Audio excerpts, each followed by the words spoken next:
Hello, welcome to another episode of Manga Monday. I am Jason Hahn, and today we're talking about One Piece, chapter 1059, titled The Matter Involving Captain Coby.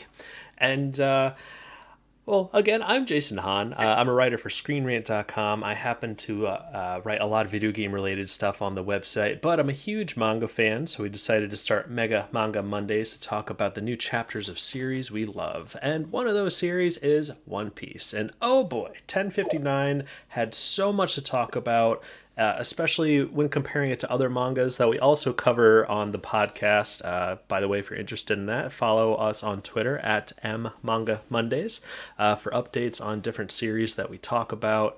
But today on One Piece, it just, especially compared to other mangas that are in Shonen Jump right now, this is just so jam packed full of lore and new information and revelations. And I could gab about it by myself, but I got a couple other buddies from Screen Rant to help me talk about it today. Ben, you want to go ahead and introduce yourself, man? Yeah, I'm Ben. I'm a writer at Screen Rant for the comics section. So I write articles about manga, DC, and Marvel comics. And One Piece is my favorite manga of all time. So I'm very excited to discuss this latest chapter because, as you said, a lot happened. Yeah. So, Your favorite series of all time. Big words for a big series. well, my favorite manga of all time. Oh, okay. It's, We did need that I correction. in terms of comics, I've got some other contenders, but All right. Well, seek out Ben to ask him what those might be. no. Yeah, and we got another buddy with us today too, Francesco. How are you, man? Hey guys, I'm doing great, thanks. I'm Francesco, and as you may know by now, I'm also a writer for Screen Rant, and I cover Marvel, manga, general news, all that sort of stuff. And yeah, also a big old-timey fan of Luffy and his gorgeous adventures. So excited to talk with you guys about it. Yeah, absolutely, man. We've had a lot happen lately, so it's good to have you back. Um, but yeah, oh boy, I don't even know where to start on this. I should probably just start with the beginning. But how about that cover story, gentlemen?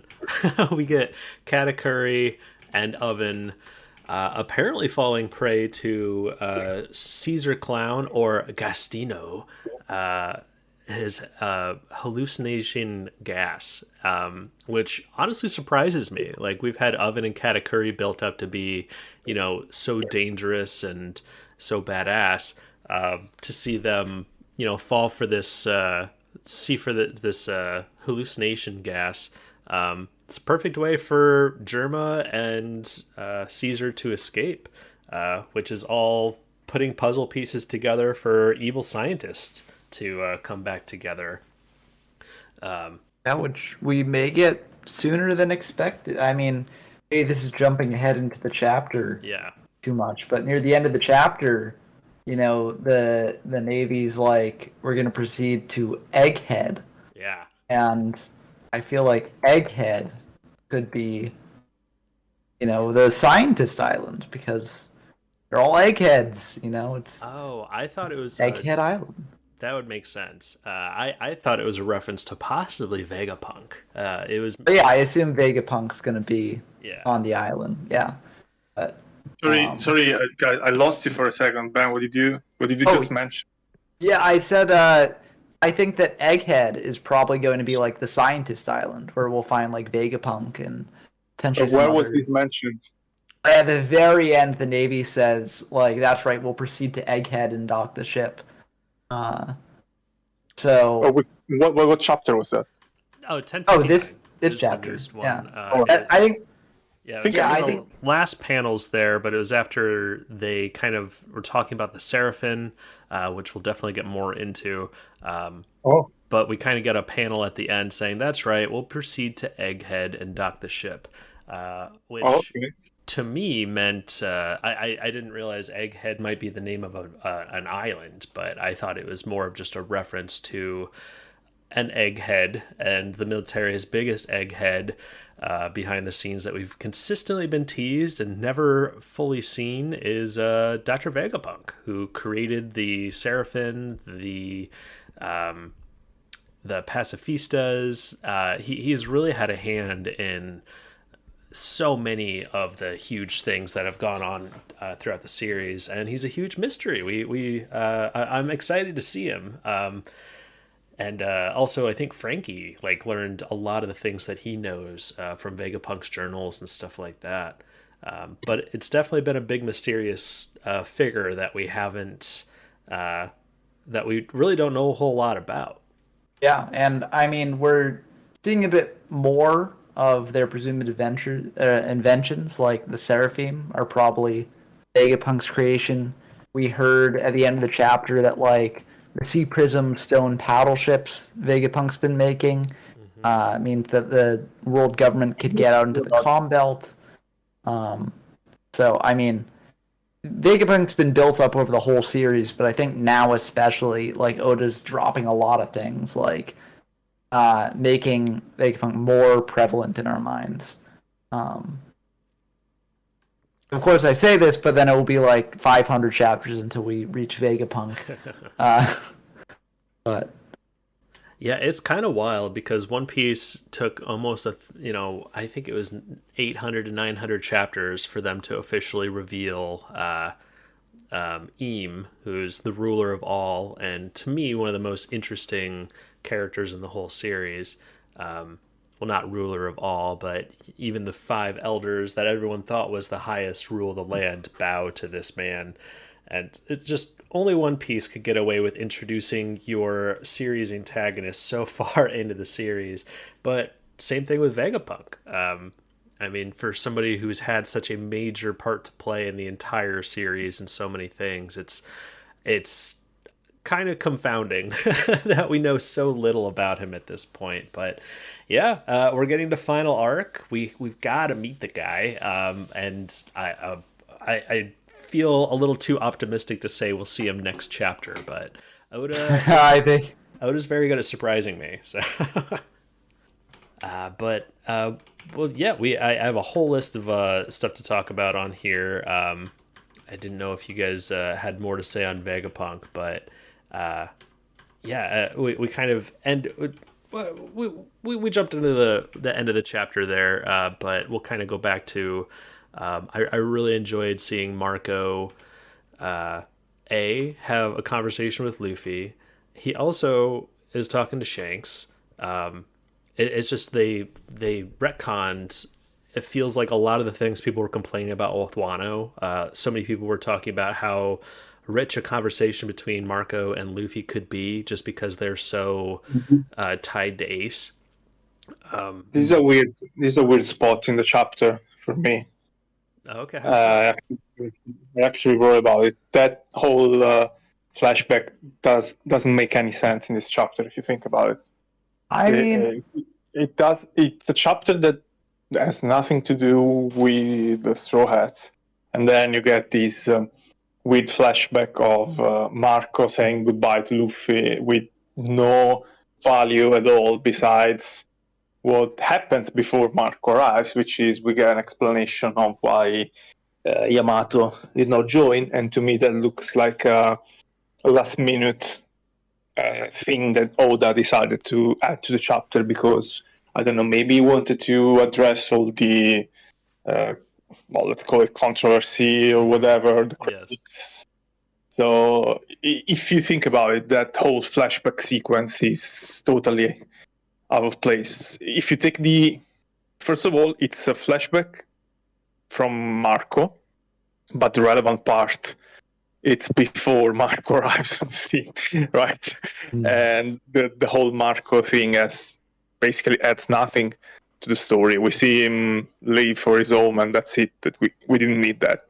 So I'll go ahead, Ben.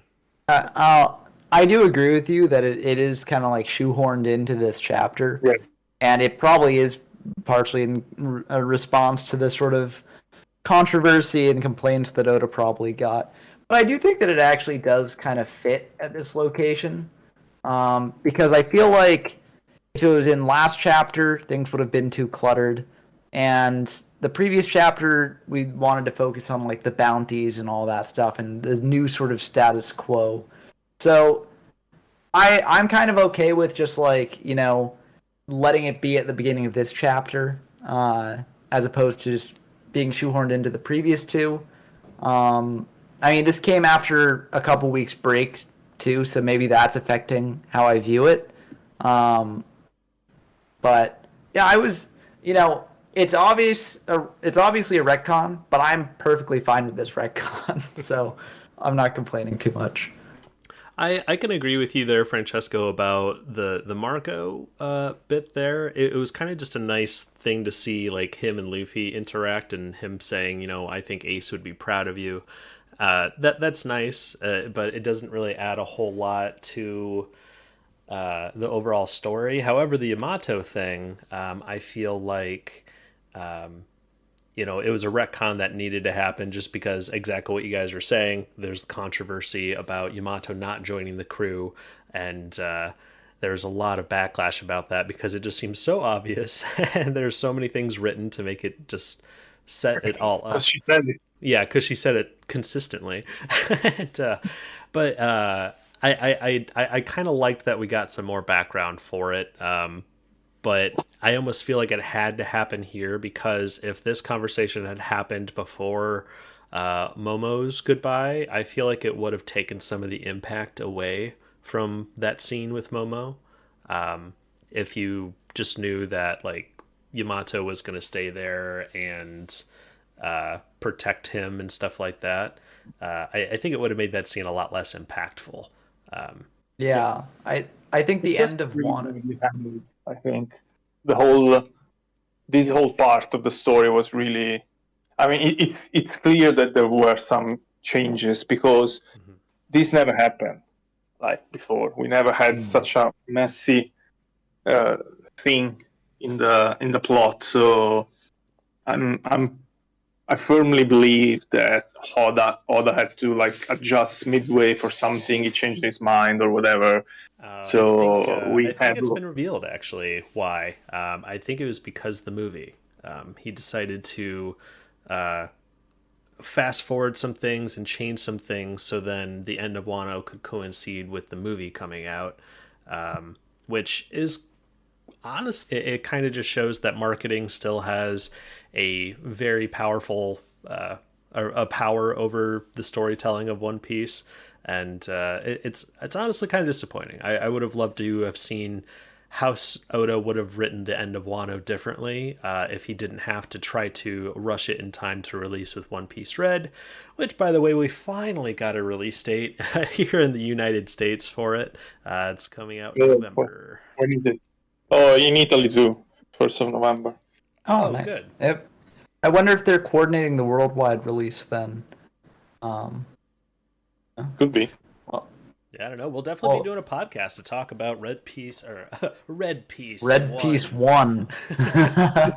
One Piece Red, which is the newest One Piece movie that deals with Shanks' daughter, and gonna be excited to go see that in theaters. But yeah, that movie coming out now apparently altered the ending of the Wano arc, which I feel like is why we feel like this sort of stuff is happening, where Oda's having to be like, oh, okay, oh well, I need to clear this up and I need to do that, so we'll just do a random page and a half flashback real quick.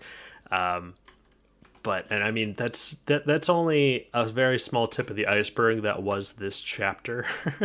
Oh yeah. We quickly go into, well, Marco is talking to Shanks and the crew and thanking them for giving him a ride. But yeah, to kind of go back to what Francesco was saying, I'm kind of looking to see like what earth-shattering revelation do we get from that conversation with Marco and the Shanks crew, and not a whole lot. It was kind of odd that Shanks was hoping that Marco would join the crew, because I feel like isn't that like one of Shanks's crew's themes or big things is that none of them are devil fruit users? Well, I don't think it's confirmed or not because Okay. why would Shanks, take the devil fruit if he wasn't planning on using it in some way, right? So The Nika fruit. Yeah, the Nika fruit. Um, Yeah, we I mean, he do. might have had his own reasons, Yeah, we do but need that cleared up. Why he originally took the fruit? Because, well, we still don't know very much about Shanks. Some things might get cleared up once the movie comes out, but um, Shanks's intentions, how long Shanks knew Luffy, if he really knew who Luffy was, like if he knew that Luffy was Dragon's son. Um, yeah, there's just so many question marks that still need to be resolved uh, with Shanks's character and whatnot. and I feel like it would be weird if like Shanks was like, "No, you can't join my fruit crew because you have a devil fruit." Yeah, You know, tough luck. well, especially somebody that he's known like so much, like Marco. Yeah, yeah. And it's also interesting because Sphinx, where Marco was headed, is supposed to be the Straw Hat next destination, according to the logbook, the random, the way that they chose a logbook's route at the end of at the end of Wano. So the next island they are heading to, according to the map that they show in the chapter, should be Sphinx. So Ooh. they're Okay. gonna meet Marco again. just which seems sort of weird, but Yeah, that does seem strange. I'm wondering how Oda will throw a wrench into that. I wonder if something will happen to Marco when he reaches Sphinx, because like we know, there's the whole Whitebeard's son is out there and Weevil. running around, and like we really don't know anything about him. Like he just showed up, and he's kind of a funny character, but it's like, what's his deal, So maybe he'll manage to take down Marco or something, and the Straw Hats will get there, and he's just like conquered the island. And Yeah, who knows? for me, Weevil is just such a weird existence in this story because he honestly just got revealed and shown in one chapter, and I think we've had him in a background once or twice since then. But it's just Oda must definitely have something big planned for Weevil, because it just seems like such an odd uh, character to introduce into the story without it having any sort of major impact. So I'm very curious to see how that will affect really all the plot lines that we have going on right now. But if I remember correctly, he's being led around by his mother, who has tricked him into thinking that he is Whitebeard's son for Or inheritance is money. he? Yeah, who knows? Other than the surgery and the tacked on mustache and stuff like that. But yeah, very curious to see how that guy winds up being important. Maybe he'll end up being the most likable character in a new Straw Hat. You'll have the most tragic backstory in the series. Yeah. But you know what? I feel like we can start diving into the huge chunk of this chapter. We finally go back to Amazon Lily. Last that we saw Amazon Lily, it was, I believe, during the Reverie, and Marine ships were converging. The warlords had been disbanded, so the government was coming in to, try to invade and kidnap Boa Hancock. And well, I didn't realize Kobe was on that ship as well. And it was kind of revealed that Kobe has, grown his reputation considerably. He apparently is known as the hero of someplace. I'd have to, I forget which page it's on. Rocky Port. Rocky Port. Yes, the place that everybody knows. Well, it was actually mentioned before. After the time skip, it was mentioned. It was just the incident where like Blackbeard basically took over Pirate Island, and Kobe was there like protecting civilians and stuff. And apparently, turns out he may have contributed to Blackbeard's rise. So who knows Yeah. what the real story is there. Well, yeah. There's some content creators I respect heavily that have given a little bit more context for that. But apparently, that island was previously being controlled by a former rocks pirate Yeah. who we've never known or seen, but he was apparently one of the mysterious rock pirates that hadn't been really talked about or revealed yet. But all within one chapter, he was revealed and defeated off screen.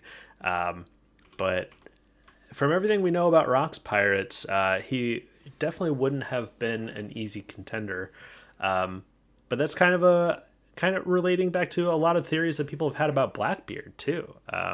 People, correlate Luffy's rise to Roger's rise, and a lot of people also have been saying the same thing about Blackbeard, but Blackbeard is more in line with Rox's, There's the mysterious Captain Rox's kind of morality, or how he usually, or people expected him to take over things. So to him to have, there's also yeah, go ahead, Ben.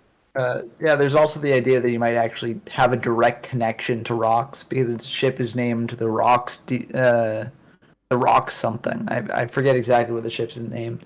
Or it's either Rocks or Zebek, but he takes part of Rocks' name and incorporates into his own ship, and that implies that maybe he's Rocks' son, maybe his father or his mother was in Rocks' crew or something. Maybe he was present at God Valley. There's a lot of theories about his exact connection there. So it may be more than just like a thematic sort of thing. It could just also be a literal connection as well. Yeah, quite possibly. But I'd say one of the most surprising things that wasn't dealing with Blackbeard was these new weapons that the military seems to have. The new Seraphim pacifistas.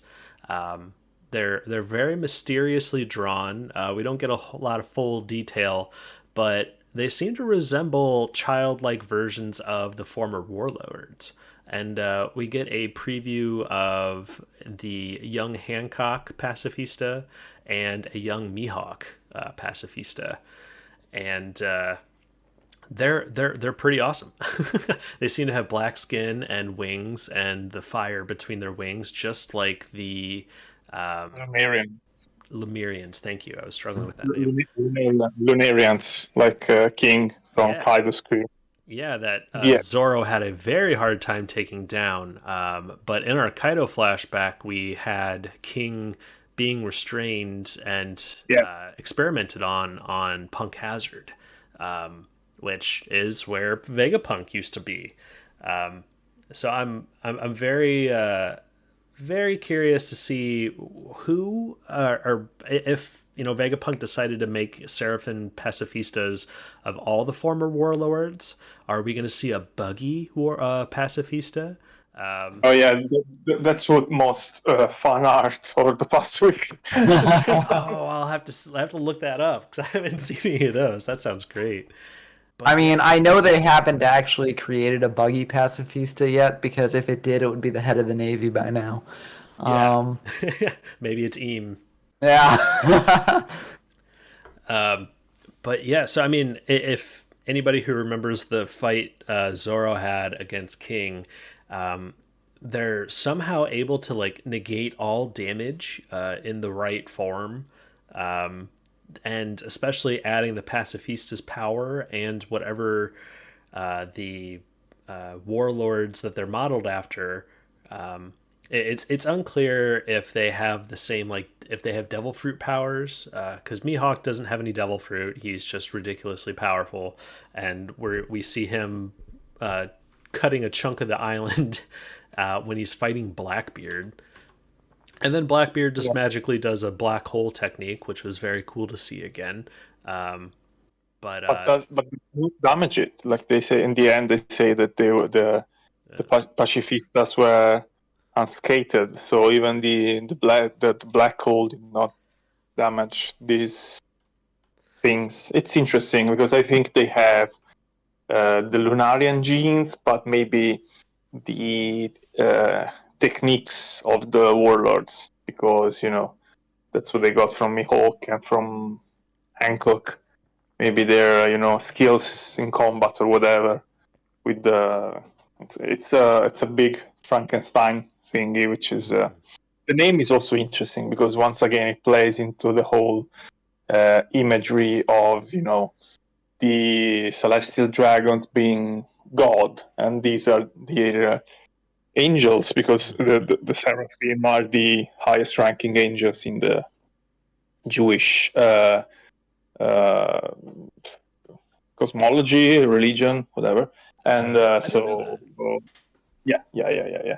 Oh, that's nice. They are the closest angels to God. So it plays into the whole symbology of these people who want to rule the world as gods, and then these are their guardians. So yeah, and it's one of those things. The more I think about it, the more twisted and messed up it is. Like the whole time, the government has been talking about like, oh, they want to disband the warlords because they have something better in their back pocket.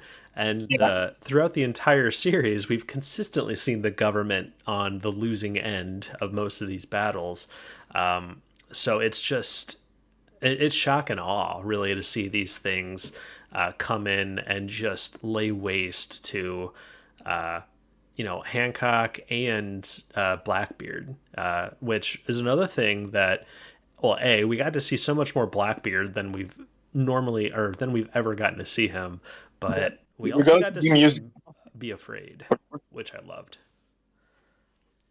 I personally love that whenever Blackbeard has like a major fight against a major power, there's always a moment where he's like afraid. Like Oda's not afraid to show like this guy is not like a cool badass. He's just a conniving like piece of filth. Because at Marineford too, like he went after Whitebeard, and Whitebeard, had more kick left in him than he expected, and Blackbeard was like, "Oh no, men help me," and they all stabbed him and took him down that way. It's the opposite of Luffy. And he begs for his life every time someone is beating him, which Luffy never did. No. And it makes him a perfect foil. Yeah, we also saw him use Haki for the first time, which was... Oh, really? This was the first time? Yeah. Yes. Oh, okay. I just always kind of assumed that was something that he was able to do, but yeah, he was able to use Haki against the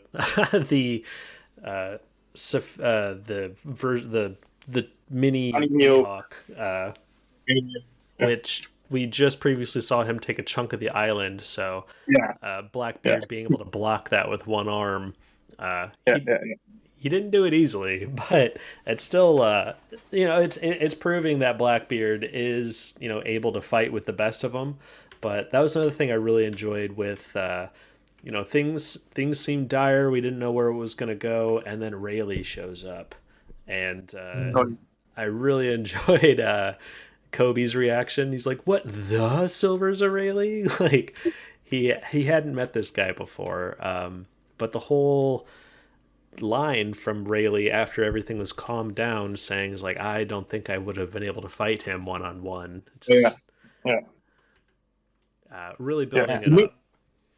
To me, the coolest thing about this chapter was that we got a tease that Hancock's power is different from what we believe it could be, because it's not just making people let's say fall in love with you, but we know it's not actually fall in love. It's based on lust.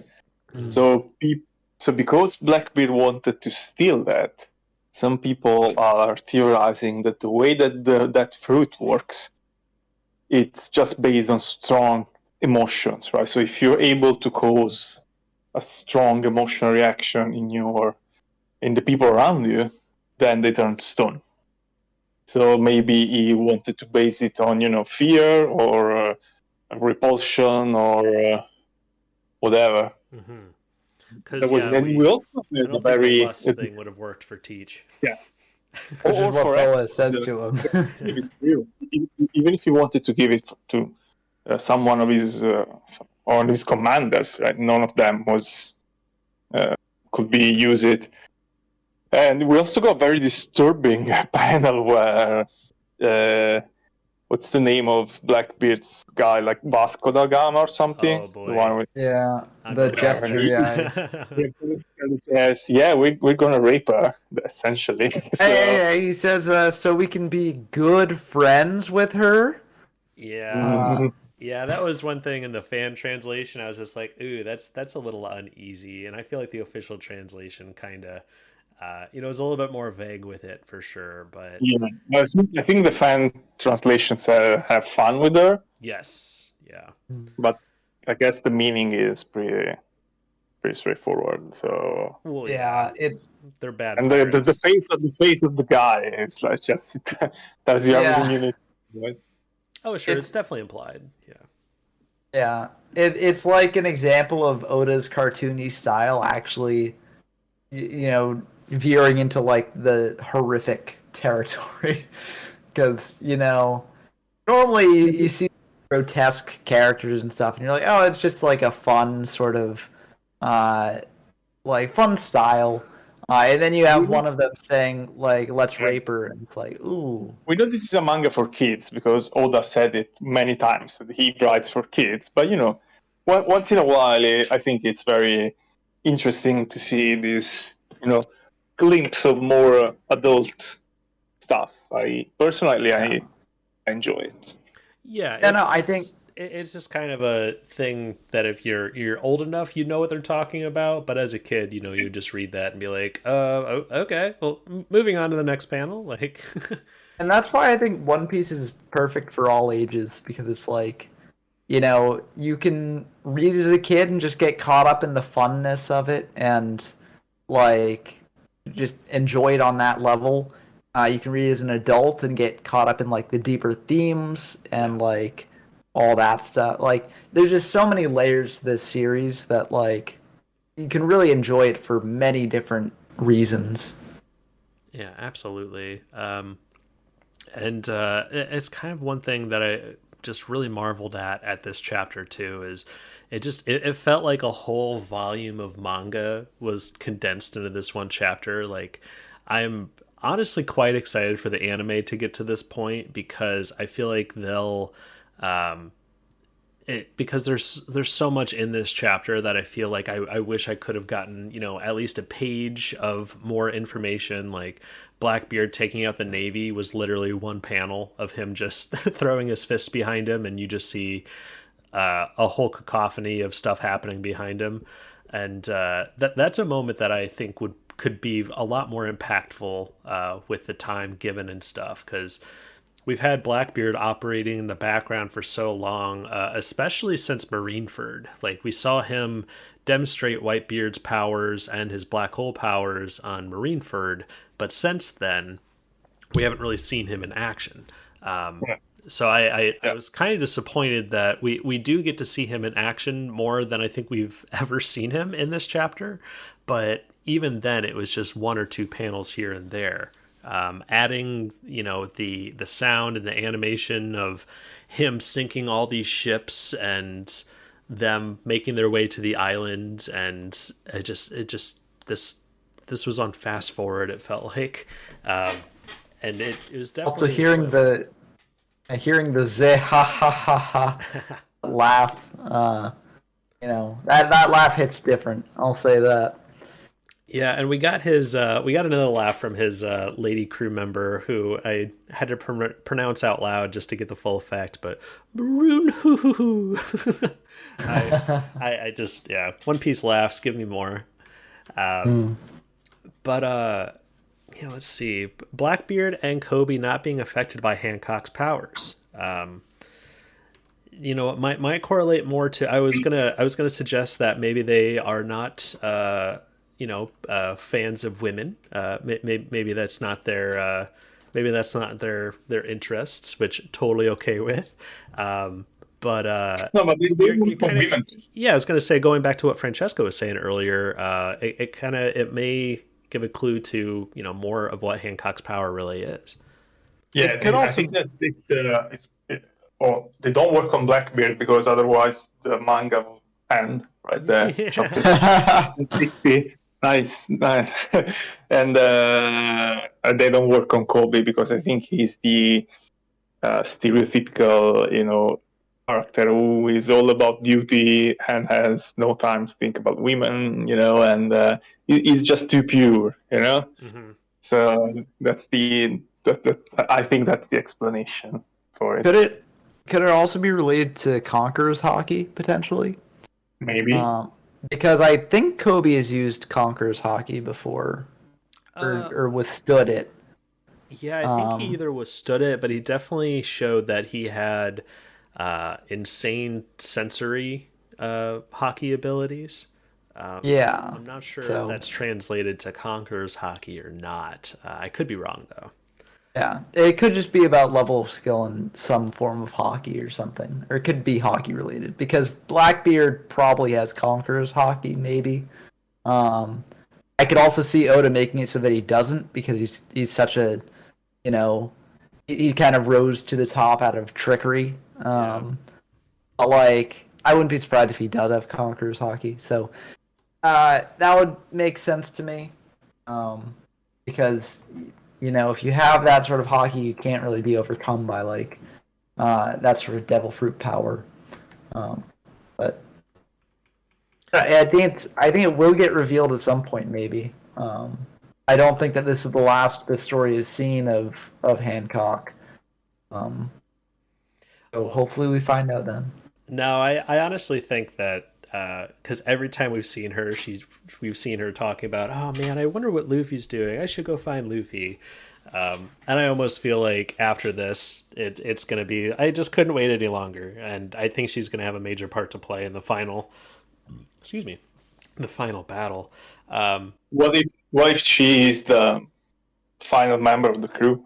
that Oh, would I that would make people really, I don't know. I I would Well, that not would make like that. sense. That would make Sanji's life would be horrible. Like he Oh man, Yeah, that's actually would one say no. interaction I'm really excited because I think it'll be a that, lot like Sanji when he first gets back from the time skip, where he can't even see a woman for a long time without needing a blood getting a blood transfusion. transfusion. Yeah, And he's also gonna get, like angry at Luffy as he usually does. Yeah. he's You can Honestly. see gonna the mutiny. flame sprouting from his body, Oh, Uh, but yeah, I'm glad you actually kind of had me go back to the beginning of the chapter because there's another thing I wanted to bring up about that flashback that I really enjoyed. It was something me and Ben were talking about a little bit on how it we had a little bit of dialogue to really show that Luffy has grown. He's thinking logically, which is a really strange adult thing for Luffy to say. I thought was when he was conversing with Yamato, and she was talking about how, well, you guys can go adventuring, and you won't have to worry about Wano. You won't have to worry about strong people because I'll be here. And we had a line from Luffy saying, "Yeah, I get it, but I guess that's more reassuring for us too." It's like that's probably the most adult thing I've heard Luffy ever say. like, uh, it just kind of after Wano, Luffy's kind of a different guy. It feels like I think he's kind of understood, the stakes around the world that are going on, and especially with how he had to rise up against Kaido and everything that they've been through in the last couple arcs has been leading up to Kaido's downfall. So it's kind of nice to see Luffy, thinking a little bit more seriously in some aspects. So I thought that showed some development for Luffy that we don't get to see very often. That side of Luffy has developed. yeah, and it goes into how the series like treats its characters, where other series, they'll have just dramatic sort of periods of character growth, where like a character will suddenly learn a lesson and it will completely change their outlook and it'll act completely differently from how they did before. And that's fine. That makes for enjoyable series. But One Piece does it a bit differently, in that the character growth isn't really the focus of the story. It's not the big moments being a character suddenly grown in some way. The characters they largely stay mostly the same. They do grow slightly throughout the series. And so you can like look over the entire course of it and compare Luffy from the beginning to Luffy now, and you're like, yeah, it's still the same Luffy, but it's a Luffy now who's a bit more mature. And it's just something interesting that, like if you look at a series like Naruto or something, you look at Naruto from the beginning of that series and the end of the series, and they're basically like two different people. He's grown so much over the course of it. So it's just an interesting way that different series approach this sort of character development. And it's one of the things that I really like in One Piece, because I feel like so few other series do this same sort of thing. Believe it.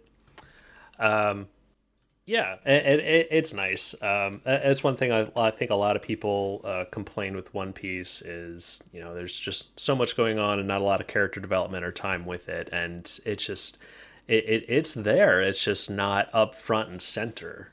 So when it does happen, you almost have to catch it because it's one of the 128 things to happen in this chapter, but it's there if you're paying attention, and it's very enjoyable. I'm kind of glad, because some series, will 100% focus on it. You'll get a couple pages of dialogue and the character progression and all that stuff, but here it just Oda's able to fit it in while all this other stuff is going on, and I don't feel like it takes it out of it at all.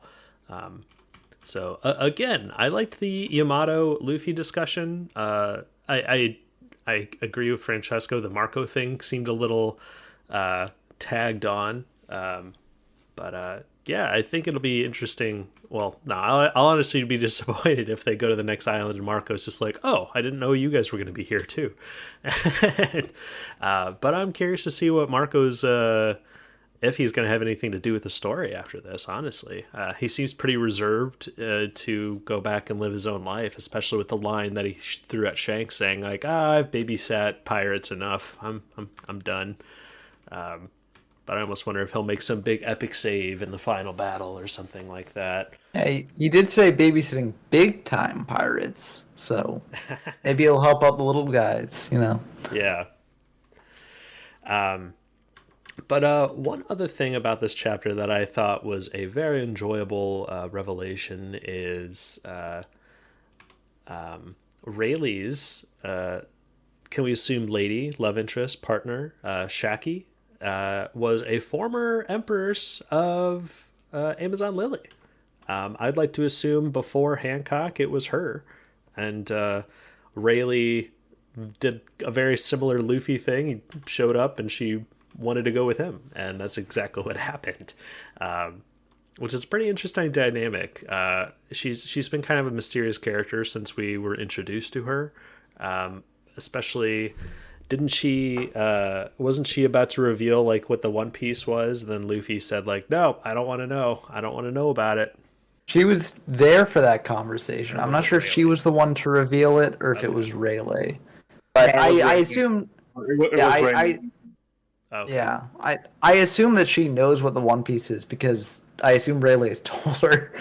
Like, I don't know.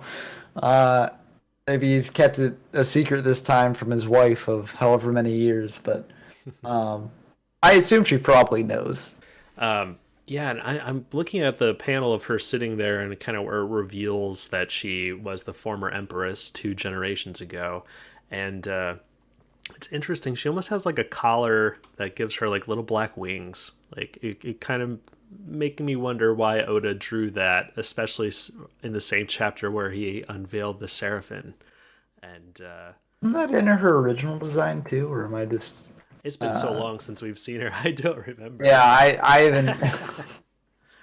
That's why I'm like, wasn't it? I mean, I don't know. I don't remember.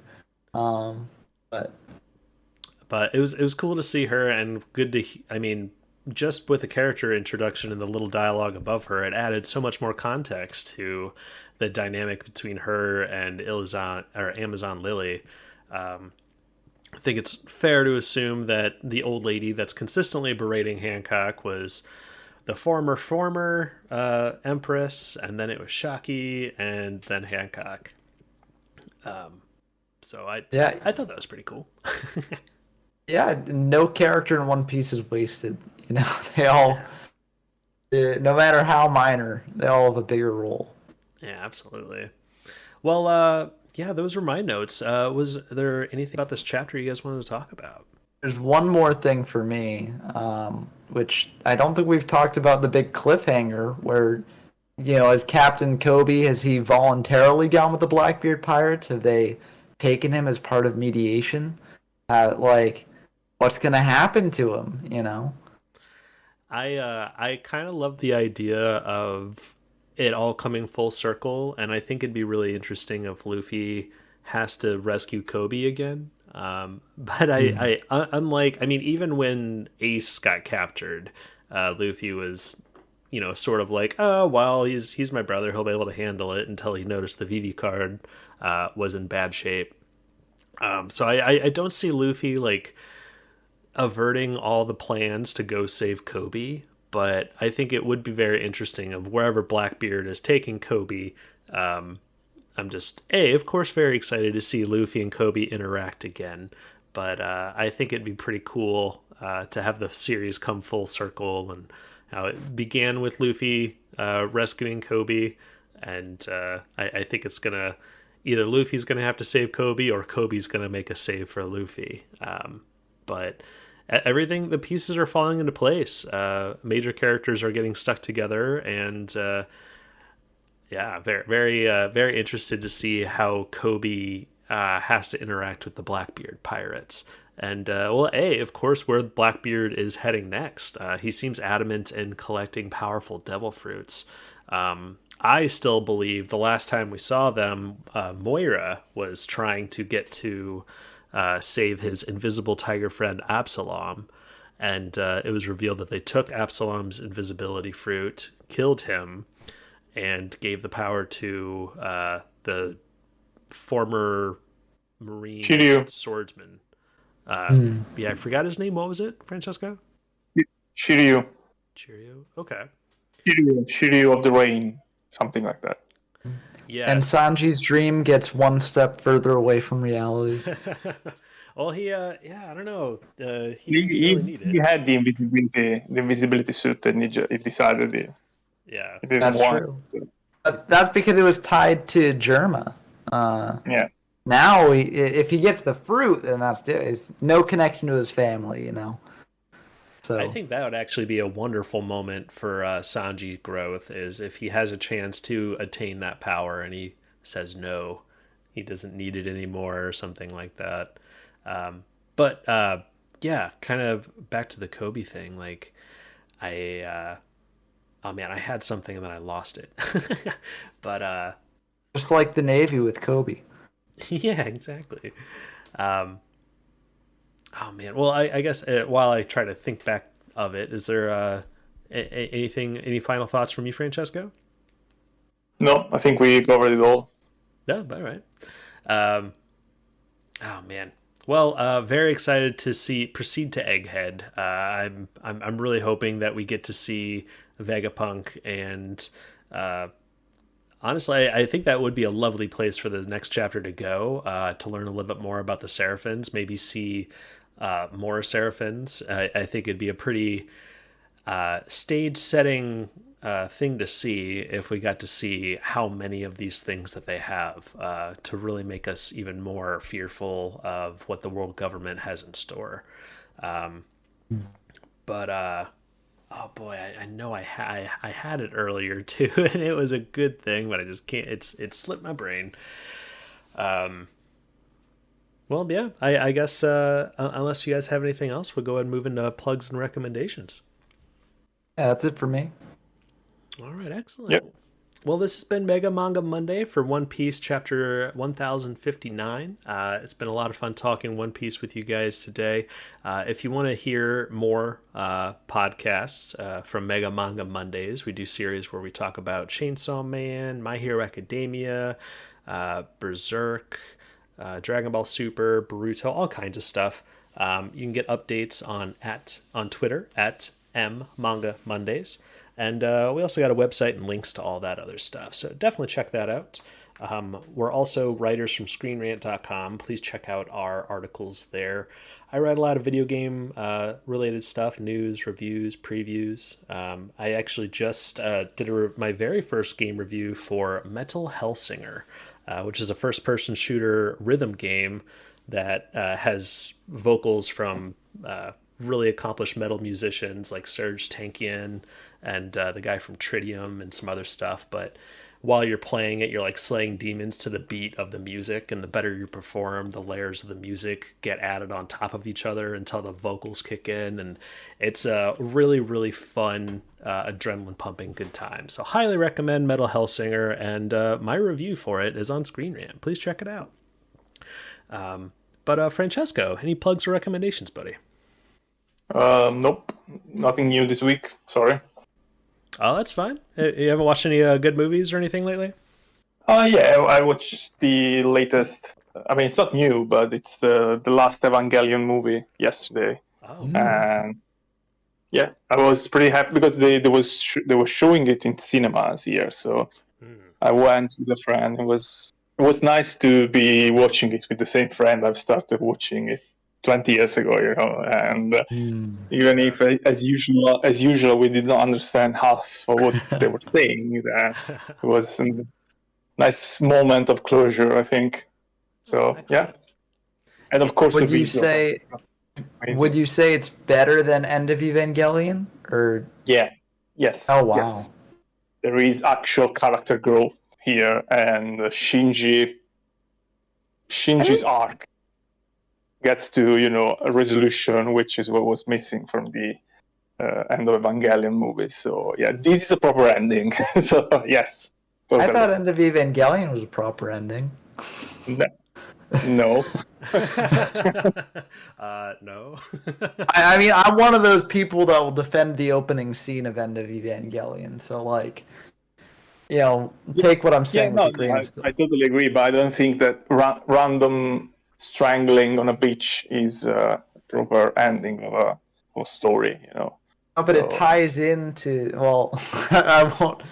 I won't get into my theories behind it, but yeah. But did you watch the new one? No, I need to.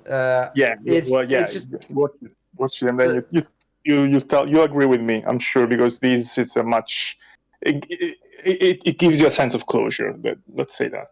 Okay, I'll watch them then. I seem to make my way through the Rebuild movies first, and then the previous Rebuild movie. Yeah. Oh boy, off mic, I'm gonna have to have you guys break, because I watched the original anime, and I know the original anime ran out of money, and the ending is nowhere compared to what it could or should have been. And since then, they've come out with so many remakes, reboots, and movies that I'll have to ask about that off camera. But Ben, any plugs or recommendations, buddy? Yeah, so in terms of recommendations, I know that some people didn't like this, but Shonen Jump released a new series this week called Ginka and Gluna. And I found it charming, and I thought that it actually captured some of that early One Piece magic where it's like, we're going to go off exploring the world and stuff. So I thought it was fun, and I think it looks like it could be a promising start. It could definitely go downhill. You never, like, Earthchild had a very promising start, and that went kind of off the rails. So you never know what's going to happen, but I think it's a good first chapter. So check it out if you're interested. Although I know that other people did not like that chapter, but I liked it.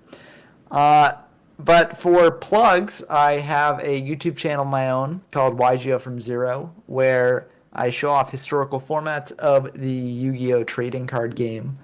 So if that sounds up your alley, check it out. It's a lot of fun. I have a lot of good duels there, so yeah. Excellent. Well, I'm going to have links and descriptions to these plugs and recommendations in the description.